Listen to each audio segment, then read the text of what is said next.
दोस्तों, आज मैं आपको ऐसी सत्य घटना बताने जा रहा हूं जो आपके रोंगटे खड़े कर देगी। एक नहीं कई ऐसी घटनाएं हुई जिन्होंने भगवान में मेरा विश्वास अनंत तक पहुंचा दिया। स्कूल के छात्र होते मैं अपने भाई बहनों के साथ रात्रि को फिल्म देखकर पैदल लौट रहा था जब भाई ने अचानक टोका, देव रुक, आगे गोबर पड़ा है। मैं अचानक से ठिठका। वह गोबर एक बड़ा सा काला नाग था। मुझे रोका नहीं जाता तो पैर सांप पर पड़ता, जिसका मुझे डसना स्वाभाविक था। भगवान साक्षात तो नजर नहीं आए, पर उन्होंने मेरा हाथ जटित पकड़ा। पंजाब में आतंकवाद के दिनों में बस में लौटा। अगले दिन खबरों में छपा कि उस बस में बम रखा हुआ मिला, जो आगे वाली सीट जिस पर मैं बैठा था के ऊपर सामान रखने के स्थान पर मिला। सौभाग्यवश वह फटा नहीं। यदि फटता तो मेरा बचना असंभव था। वह भगवान ही थे जिन्होंने मेरी रक्षा की। परिवार के साथ कार में कहीं जा रहा था। कार चलाते हुए मुझे झपकी आ गई। पत्नी के जोर से चेताने पर होश संभाला तो सामने से एक बड़ा ट्रक आता देखा। साइड में और गाड़ियां आ रही थीं, जिधर जगह नहीं बची। बाईं ओर सड़क नहीं बची थी। सोचा, आज मेरा और पूरे परिवार का अंतिम क्षण है। बाईं ओर जगह न होने पर भी कार को झोर चुकी थी। ट्रक ने सामने से टक्कर मारी। कार का अगला आधा हिस्सा ट्रक की चपेट में आ गया। टक्कर जोरदार थी। कार आगे से पिचक गई और घूम भी गई। सीट बेल्ट लगा रखी थी। टक्कर का आधा असर कार पिचकने में और आधा कार को घूमने में लगा। होश आया तो पाया कि हम जिंदा थे। भगवान ने सबको बचा लिया था। कार की सीटें तोड़कर हमें निकाला गया। अस्पताल में भर्ती हुए। कुछ दिनों में सलामत चलने फिरने लगे। भगवान पर विश्वास और बढ़ गया। गरीब बेसहारा की मदद और करने लगे। दोस्तों, आज मैं आपको ऐसी सत्य घटना बताने जा रहा हूं। यदि आप बागेश्वर धाम सरकार को सच्चे दिल से मानते हैं और आप बालाजी की पूजा करते हैं और आपकी अर्जी नहीं लगा रही, यानी आपकी भगवान सुन नहीं रहा, तो घबराए नहीं दोस्तों। चलते हैं, इस कहानी को ध्यानपूर्वक सुनते हैं। इस घटना के बारे में मेरे मित्र ने मुझे कुछ दिनों पहले ही बताया था, जो उनके साथ कई बार घट चुकी है। वो वाराणसी से हैं और बेंगलोर में काम करते हैं। उनका बचपन वाराणसी में ही बीता था और अब वो साल में 2-3 बार वहां जाया करते हैं।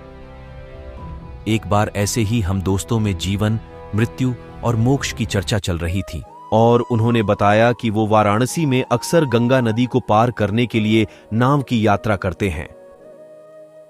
मैं उन्हें कट्टर तो नहीं कहूंगा, लेकिन हां, उन्हें भी अध्यात्म और फिलॉसफी में उतनी ही रुचि है जितनी हम सभी भारतीयों को होती है। उन्होंने बताया कि जब भी वो नाव पर मणिकर्णिका घाट के सामने से गुजरते थे तो कुछ देर के लिए उन्हें कुछ भी सच नहीं लगता था। उन्हें लगने लगता था कि जैसे ये सारी दुनिया ही मिथ्या है और जीवन, मृत्यु, दुख, सुख सब कुछ एक झूठ है। उन्हें हर बार यह अनुभव होता था जब भी वो उस घाट को नाव से पार करते थे। उन्होंने बाद में बताया कि यह एहसास उन्हें सिर्फ तब तक ही होता था जब तक वो नाव से मणिकर्णिका घाट को पार नहीं कर लेते थे और वापस सीढ़ियों से ऊपर चढ़ते ही सब कुछ फिर पहले जैसा ही लगने लगता था। दुनिया फिर से सच लगने लगती थी। मुझे उनका यह अद्भुत अनुभव सुनकर माया की प्रचंड शक्ति का एहसास हुआ था।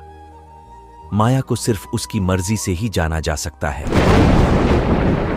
दोस्तों, आज हम आपको ऐसी घटना के बारे में बताने जा रहे हैं जिसे सुनकर आपके भी रोंगटे खड़े हो जाएंगे।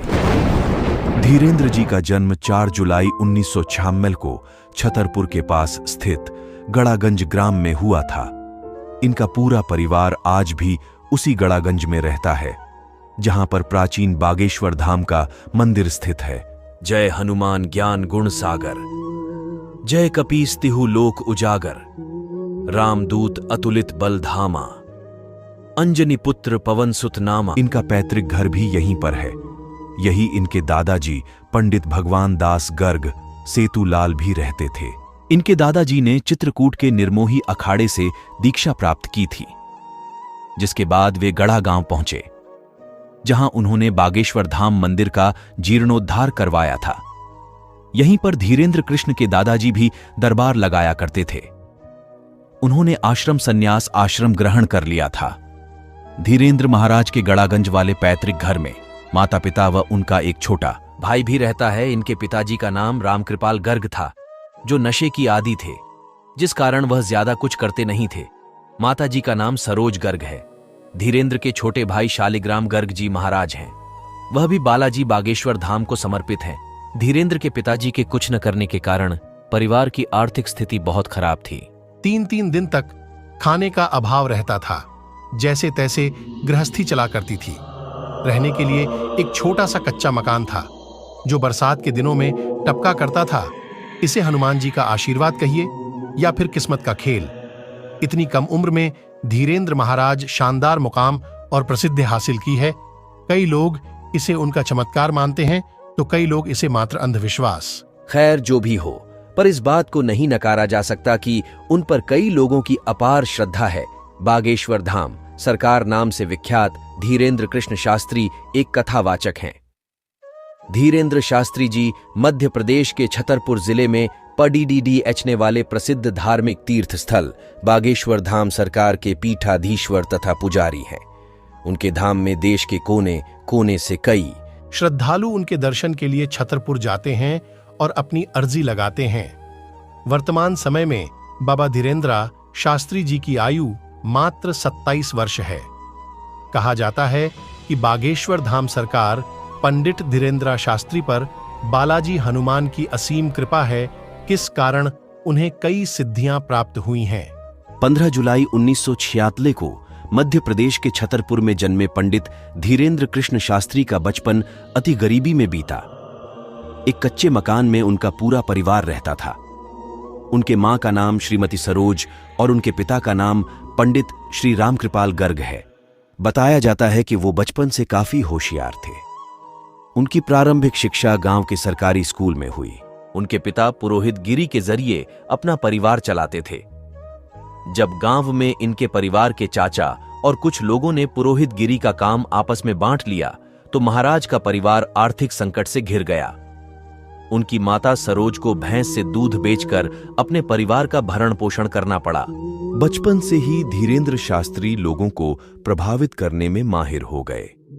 वो कम उम्र में ही गांव में लोगों के बीच बैठकर कथा सुनाने लगे। धीरेंद्र कृष्ण शास्त्री की माने तो उन्होंने 8-9 वर्ष से ही बागेश्वर बालाजी की सेवा शुरू कर दी थी। जब वो 12-13 वर्ष के थे तो उन्हें यह अनुभव होने लगा कि उन पर बागेश्वर बालाजी की विशेष कृपा है। साल 2009 में उन्होंने अपनी पहली भागवत कथा सुनाई थी।